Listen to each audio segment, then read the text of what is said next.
Bienvenue. Ce que vous allez écouter est une analyse audio tirée d'un article de notre blog « La mélanine, une bénédiction ». Aujourd'hui, on se penche sur une situation vraiment préoccupante. Haïti. Le pays fait face à une crise migratoire potentielle, disons, majeure. Et c'est déclenché par une décision américaine récente. Une mesure assez radicale, avec des conséquences humaines et régionales qui s'annoncent lourdes.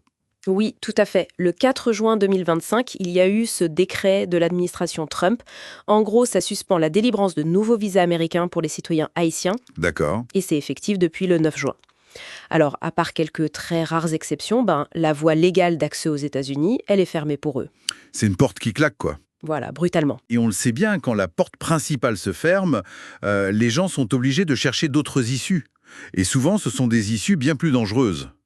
Ça risque d'amplifier les tentatives de migration irrégulières, j'imagine. C'est exactement ça. C'est la crainte principale. Et il faut voir que les chiffres, ils étaient déjà alarmants avant ce décret. Pensez, plus de 700 000 migrants haïtiens interceptés en mer juste par les gardes-côtes américains en 2022. C'est énorme. Et le coût humain, il est terrible. L'OIM, l'Organisation internationale pour les migrations, a compté 341 décès dans la Caraïbe et 174 dans cette terrible jungle du Darién, entre Colombie et Panama. Ça, c'était juste en 2024. Mon Dieu. Donc cette interdiction de visa, elle ne peut qu'aggraver ce bilan. Tragiquement. Et on pense tout de suite aux plus fragiles, bien sûr, les enfants. L'UNICEF parlait déjà d'une hausse de 40% du nombre d'enfants qui traversent le Darién début 2024. Plus de 30 000 enfants. Oui, c'est effrayant. Alors, bloquer les visas non-migrants, même pour raisons médicales, humanitaires, C'est couper une bouée de sauvetage. C'est le terme utilisé par des associations à Port-au-Prince. Et c'est très juste. Une bouée de sauvetage, oui. Absolument. Et l'impact, il ne se limite pas à Haïti, loin de là. C'est toute la région, Caraïbes et Amérique latine, qui sent déjà la pression monter. Ah oui. Comment ça se manifeste ? Eh bien, regardez le Mexique. Les arrivées irrégulières d'Haïtiens, plus 55% en 2024. Les Bahamas, interception record. La Jamaïque, les demandes d'asile explosent, plus 147% entre 2023 et 2024. Waouh. Et pour les territoires français, les Antilles. C'est une bonne question. Eux aussi sont touchés. En Guadeloupe, par exemple, les interpellations d'Haïtiens ont bondi. On parle de 72% d'augmentation au premier semestre 2025. 72%. Oui. Du coup, les centres de rétention administrative, ils sont pleins à craquer.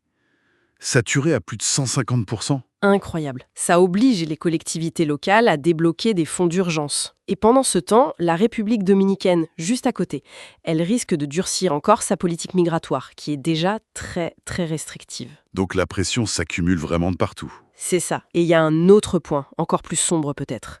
C'est le sort des Haïtiens qui vivent déjà aux États-Unis. Ils sont près de 500 000 sous le statut de protection temporaire, le TPS. Et alors, quel est le risque pour eux? Le risque, c'est l'expulsion. Leur renvoi potentiel vers Haïti, un pays qui est déjà en pleine crise. Les ONG parlent de cauchemar humanitaire. C'est une ironie terrible quand même. On ferme la porte aux nouveaux arrivants et en même temps on envisage de renvoyer ceux qui sont là parfois depuis des années vers une situation chaotique. Une situation qui, il faut le rappeler aussi, a des racines historiques profondes. Ce n'est pas sorti de nulle part. On pense à la dette de l'indépendance par exemple. Vous mettez le doigt sur un point crucial. Cette fragilité actuelle, elle est liée à l'histoire, bien sûr, et face à ce nouveau coup dur, l'appel à la solidarité internationale il est vital. Urgent. Qu'est-ce qu'on peut faire concrètement ? Il faut agir sur deux plans, je pense. D'abord la diplomatie, négocier pour assouplir ce décret américain, et ensuite l'humanitaire, trouver des solutions concrètes, rapides, dans la région pour accueillir dignement les gens qui sont déplacés. Oui. Le temps presse vraiment si on veut éviter une catastrophe humaine. Elle est annoncée, là. Cette crise, elle montre encore une fois la vulnérabilité d'Haïti, c'est vrai. Une vulnérabilité souvent aggravée par des décisions extérieures. Mais elle montre aussi, il faut le dire, la résilience incroyable du peuple haïtien. Absolument. Et ça nous pose une question à tous, collectivement.